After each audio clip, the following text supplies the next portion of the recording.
నమస్తే welcome to Andhraprabha నేను తేజస్వి ప్రపంచాన్ని మార్చే అత్యంత శక్తివంతమైన ఆయుధం విద్య అన్నారు ఏపీ గవర్నర్ అబ్దుల్ నజీర్ యువత సమయాన్ని సద్వినియోగం చేసుకొని లక్ష్యాలను సాధించాలని సూచించారు ప్రభుత్వం గ్రామీణ ప్రాంతాలపై ప్రత్యేక ఫోకస్ చేసిందని ఉన్నత విద్యను అందుబాటులోకి తెచ్చేలా దృష్టి సారిస్తుంది అన్నారు వచ్చే 25 ఏళ్ల అమృత్ కాల్ సమయంలో దేశం నైపుణ్యం కలిగిన మానవ శక్తిగా ప్రపంచం ముందు నిలుస్తుందన్నారు వికసిత్ భారత్ కార్యక్రమంతో 2047 నాటికి అభివృద్ధి చెందిన దేశంగా మార్చాలనే ప్రభుత్వ చర్యలు చేపడుతోందన్నారు.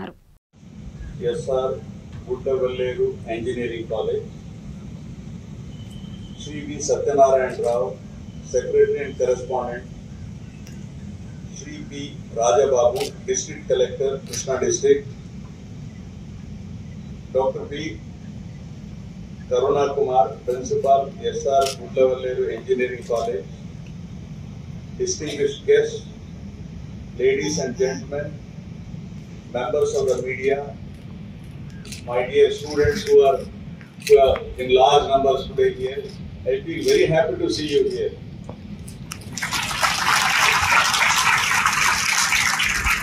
I extend my warm greetings to you all. It gives me immense pleasure to be here amongst you all on the occasion of Silver Jubilee celebration of SR Gudlavalleru Engineering College. Right కంపెనీలో software కంపెనీలో manager గాను, ఇంకొకరు ఇన్ఫోసిస్ కంపెనీలో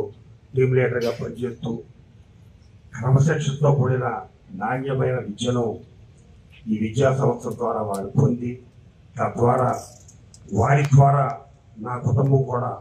ఆర్థికంగా బలోపేతమైనందుకు నేను సంతోషిస్తున్నాను.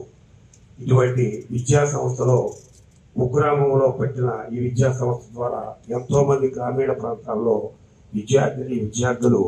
మంచి చదువును అవలంబించి మంచి వాటి కుటుంబ ఆర్థిక పరిస్థితిని బాగు చేసినందుకు ముఖ్యంగా ఈ విద్యా సంస్థల యాజమాన్యానికి నా యొక్క నమస్కారాలు అర్పిస్తూ